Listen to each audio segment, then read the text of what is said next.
I know that it's important, we know it's important, but it's important to know how to enjoy these kind of games. We live, like coaches, like players, to play these kind of games, and then we're going to enjoy and try to play as well as we can.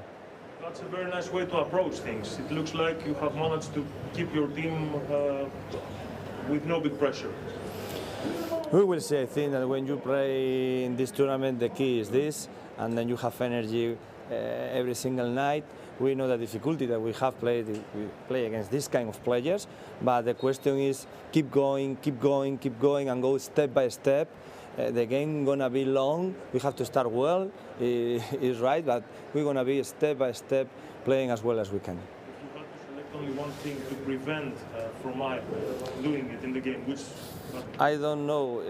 I can start talking about 11, 12 players that they play in EuroLeague. Maybe 3 seasons ago, the price of the budget was incredible, no? And then for me, the question is again the rhythm. The rhythm, because they have experience, they have the control of the possession, and then we have to change the rhythm from the defense and until the offense too. Thank you, coach. You are welcome.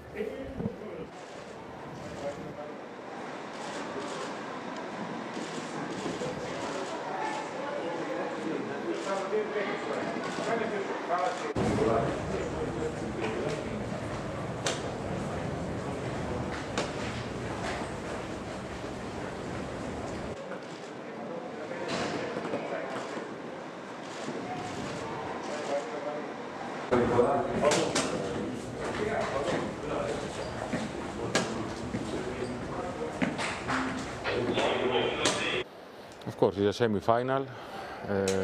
We expect today a really tough game.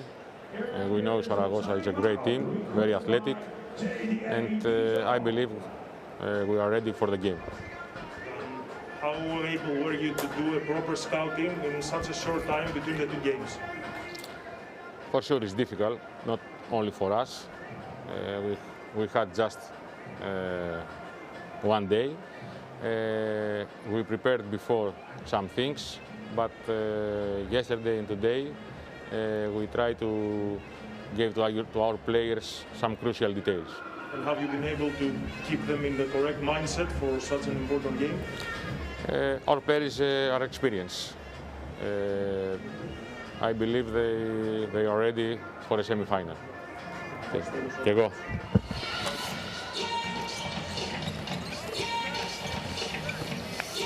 Hello, everybody, and welcome back to Athens, Greece. It's the Basketball Champions League Final 8. It's the second semifinal between AEK, the host, and Casademont Zaragoza. Well, who is going to advance to the final to take on San Pablo Burgos on Sunday? And it'll be JDA Dijon in the third-place game against the loser of this contest. But really, all we care about right now is about what's going to unfold in front of us here. AEK taking on one of the hottest teams really in this competition, Casademont Zaragoza team that has won 9 consecutive games in the competition. You see that AEK in that upper right quadrant won against Arab Basketball Nürnberg yesterday pretty decisively, whereas Zaragoza had to really pull out all stops to beat the former former champions, rather, Iberostar Tenerife, a club that many felt had all it needed to make it to the final. But you know what? These tournaments are tough to play. I'm Jeff Taylor, joined by Mark Clark. And Mark, once again, here we are watching Zaragoza. We know they had to spend a lot of energy last night. And are they going to have enough oomph in this game to knock off possibly the most talented and easily the most experienced team in this competition? I think so, Jeff. I'm one of those guys that thinks you get into rhythm, you get into sort of the rhythm of playing games. So, you know, they've played their games in the ACB. This roster played last night. They're ready to go again. Now, they might be a bit leggy, but they're very deep. So they've got guys on the roster. They can rotate. They can go deep. And I think mentally, as you say, they're used to winning in this competition now. Made a few changes, new coach, but they've still gone out and won, and they got contributions across the bench. And that, for me, you show up in these tournaments, you get into a tournament-type rhythm. they can play back-to-back days. That's not their issue. They, these guys can do that. I think mentally they're on a high because they've just gone out and beaten Tenerife. It's another Spanish team. There's all sorts of reasons I think Zaragoza can. Their fatigue won't be the reason that they struggle against the team that also played last night, albeit they had a slightly easier game. And I think that for me, you just mentioned this roster. This roster now has talent. It has one thing. It has is experience. Look at the numbers in the age column. I mean, like 27. There's a 19-year-old that just throws himself in there just to try and bring the average age down. 27, 29, 29, everyone else is over 30. This team, what it hasn't seen on a basketball court is not worth knowing about. Morea makes him a very potent force now because he comes up and rebounds outside his space. But you've got Tyrese Rice, who's been an MVP. You've got Keith Langford, who is the current MVP. Like you saw the presentation before the game this evening. You've got guys that have won literally every single competition you can win in Europe in the same team playing at home. If there were 20,000 fans, you'd be writing this one down and putting it in the book. But Zaragoza have got a toughness about them that they demonstrated last night. I expect this one to be tight, go all the way down to the last minutes of the game, and then who's going to come up with the big play. Unfortunately, if you're a Zaragoza fan, all the guys who are ready to make big plays are in AEK uniforms, though. Well, you mentioned the aspect of the fans. If there were 20,000 fans, and the reason why they are not is because of the coronavirus pandemic. Obviously, fans not allowed in the stadiums yet, and that's safety precautions. And it was that same coronavirus pandemic that halted the Basketball Champions League, as well as sports all around the world back in March. So the decision was taken to have the Final 8 right here at the start of the new season. So this is the completion of the 2019-20 season, and you know what? I think you're right. I mean, I think Zaragoza are going to dig deep, and they're really going to show us something. And I really liked, to be honest, what both coaches had to say. Diego Ocampo knows what they're up against, but he doesn't want to put any extra pressure on his team. They're just going to take it, you know, minute by minute, quarter by quarter. He says it's a long game. He thinks that they can play well, but you know what? They also want to enjoy this. Whereas AEK, Papa Theodoro says, listen, you know what? We've got a lot of experience in our team. Guys that have been able to play in these big games, these types of games over the year, albeit many of them with different teams. So, you know, who has the advantage? You know, without the crowd, you know, AEK certainly would seem to with so much experience, but we shall see. The referees tonight, real heavyweights in the game. Those referees are as well. For example, Glizic has coached. This is his fourth Final Four that he's coaching at. Okay, this is the Final 8, but essentially he was in Tenerife, Athens, 2 years ago, and in Antwerp. He was at Eurobasket 2017, the World Cup in China. He's going to be at the Olympics, so only the best for a game like this. Zaragoza, the starting 5, DJ Seeley, Brasino, Benzing, Rodrigo San Miguel, and Jason Thompson. So starting with the same 5, and it'll be interesting to see if Brasino can avoid picking up 2 early fouls, which forced him to the bench early yesterday. And Benzing was just terrific yesterday, just kind of really almost as if he made up his mind he was going to have. In the little discussion before the game, I could just delivered that. You know, it's all very well us talking about legends at the game and how much talent they have, and then Langford can do this. You know, you play good defense, gets a little step back, just strokes it, and that's the level that I can put on the floor. And Zaragoza have got to try and come up with either a way defensively to take them out of rhythm. That's going to be really hard, but I think they're going to need a little bit more on the dribble to try and get AEK in closeouts and try and get AEK in a situation where they're actually being turned defensively, so they're actually into a help and rotation type situation, because where it is at the moment, everything's going on in front of them. 2 from 2, 2 from 2 against 0 for 6, and AEK have just been perfect. Apart from that beginning where they were a little bit outworked on the glass, they have put out a perfect start to this game. I mean, the other player, you know, talking about putting the ball on the deck and going to the basket could be Rashid Suleiman. I mean, that's an option. Absolutely. Yeah, I would 100% agree with you. Yeah, those type of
Hilnassen a hard time because he came to show, but was just that second late. And because he's that second late,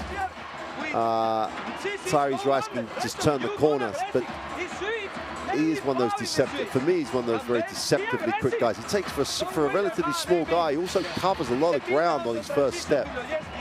But at the end of the day, Jeff, he's a quality player that scored points at the highest levels of the game. So again, it's about not stopping him, it's about trying to restrict. 60% from the floor against 28%, and that's why you have a 38-19 margin. It's Zaragoza. Well, it's one of those things here. We can sit here and say, well, what they really need to do is try and force the ball onto the floor. Well, you force Rice onto the floor, you see what he just did. The problem for Zaragoza, as much as anything else, Jeff, he's one of those guys who can put it on the floor and break down the defense.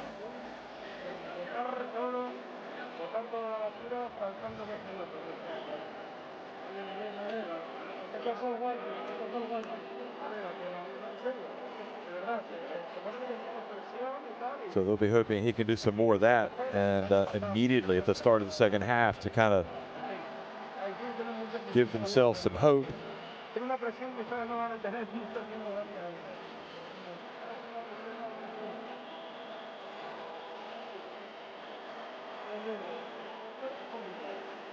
But for AEK, it really does look like they came to play tonight, and they are not going to be denied with it's an all-round performance. I mean, so many people contributing right across the board.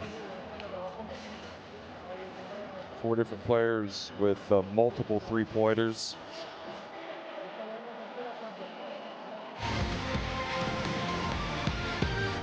They're winning the rebounding battles, showing the three-point sign. You just can't imagine that he would miss it because he looks that good shooting the basketball. Jeff, he's only played 6 minutes. He's 6.5 minutes, and he needs to score it because when he's open, he is one of the best shooters. He's as good as any shooter in Europe. Now, okay, he's gone a little slower, and you know he should be easier to deny. Although Zaragoza haven't done a great job at all. But you know, it's a fundamental dream watching the way he shoots the basketball. Everything in a straight line. And on top of the technique being superb, he's got great touch. And he just gets everything ready quickly. And you know what? If you overguard him, he'll do that. He'll back cut you and gets the pass from Rice. Look at that. He's only played 6 minutes. He's not even broken a sweat. And he's leading his team in scoring. He could definitely, if there were fans, he could kiss babies and sell hot dogs. He's that relaxed at the moment.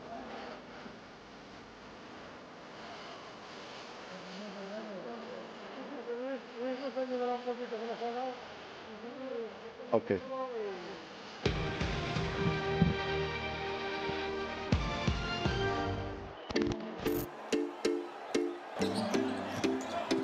And if Nimbrug can keep this thing manageable, here we go again, and the dunk! And that's going to fire him up. Boy, he has got some elevation, doesn't he, folks? Look at this. So the Burgos lead now 10 points. Pappas, beautiful pass from him, and Mitrovic makes it. Horton really was in decent position to challenge the shot.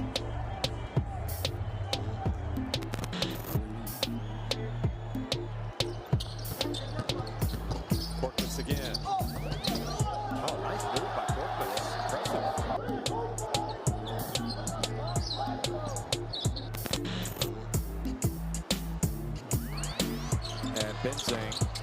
Benzing follows up his miss, takes the foul, and he's got a chance for a three-point play.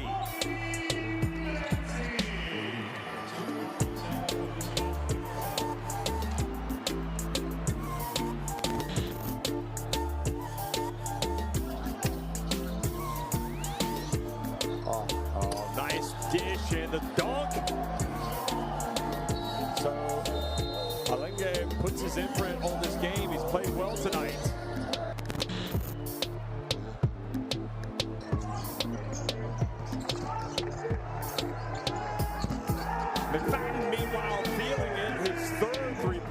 the game.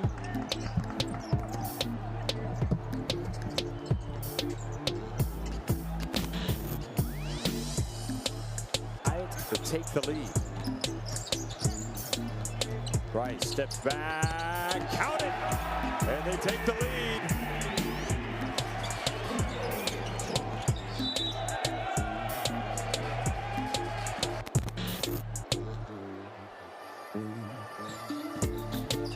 Which is nice to see. Oh, what a block.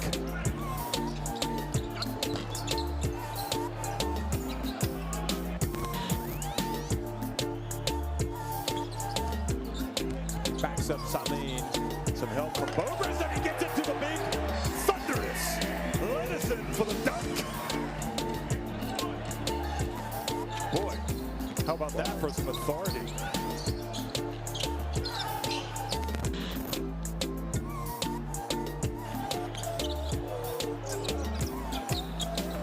Down low he goes, and the basket is good from Rokopopoulos. Beautiful bounce pass. Oh, super pass. 3 defenders and just put it there.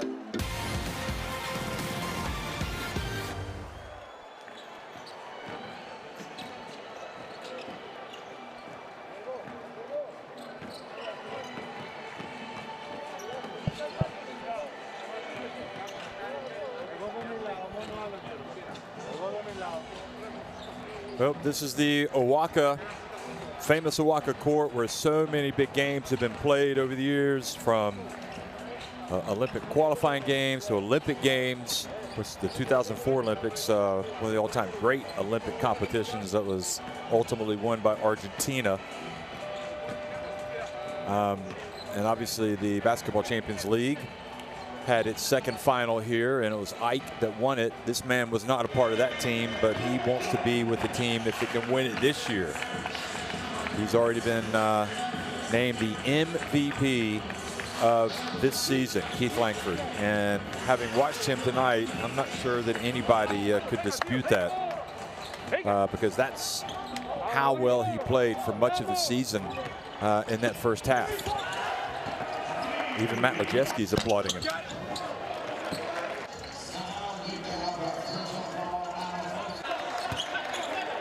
Cool.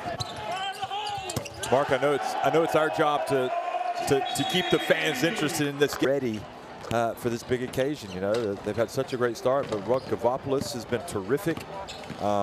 Gikas has been good. Everybody up and down that lineup has come out and made contributions tonight. It's one of the, we could sit here and we can say all sorts of things about, oh, they could make them put the ball on the floor. Oh, maybe they could try this. And at the end of the day, what I could have done is move the ball really well and make shots and make open shots. So how do you deal with that? You find you try to increase the pressure in your man-to-man, but then they'll go past you. They'll attack you off the dribble. And if you get into that situation, they've got people again who can knock down shots. It really does come down to, at this level of the game, you're not going to stop Ike. You've just got to restrict them. So, like, if you take the jet ski, make him put the ball on the floor. Try and actually make him play on the dribble. And then you just got to work hard in that. You know, when you're at this level, your own standards say you got to play at both ends. And Rice has been impressive, so much more impressive today than he was in the quarterfinal game. But it's getting to the sharp end of the competition, isn't it? He's going to come to play to pick up. He wants to pick up more silverware. Pass inside. 6 passes and we shoot completely open. And then don't go by yourself. They switch in the pick and roll. Pass to the next guy. Y ahora tenemos esto. Pass back. But don't go by yourself. Not this one. The before was very well. Defense. They play. Listen. They play here the big the Spanish pick and roll. We are trapping. Trap. Get this one. Okay? I told trap. And then we go. Entonces aquí el last one. The next, listen, the next, we play drag, Johnny here on the right. Zaragoza have actually picked their numbers up, and that's an even bigger reflection of how good Ike have been. Zaragoza get better, but Ike still keep pulling away. And this is a pleasure. This is one of those games where you sit back and you admire the quality, because the quality, it's not just up and down type quality. Like Tyrese Rice in particular, he's diving on the floor, he's coming up with steals. The effort level has been phenomenal for Ike, and if you couple that with the talent, this team is pretty special. Tonight, anyway, they're very special. Yeah, I think I foolishly said back in the second quarter that Ike are not going to be able to keep this up, shooting the basketball the way they are. But in fact, it is. I mean, I think it's all about effort. It's the effort married to the talent that has separated their performance tonight. It's a great lesson for them, because I mean, they're coming out and really laying the wood to a Zaragoza team that beat Iberostar Tenerife last night to get into this game. So it's not like they're beating a bad team. Oh, and I think, what was it, the number of wins that Zaragoza have had in the Basketball Champions League. This will be their first loss in, what, 10 games, something like that. And they're a good team. They've just come up against, it's easy.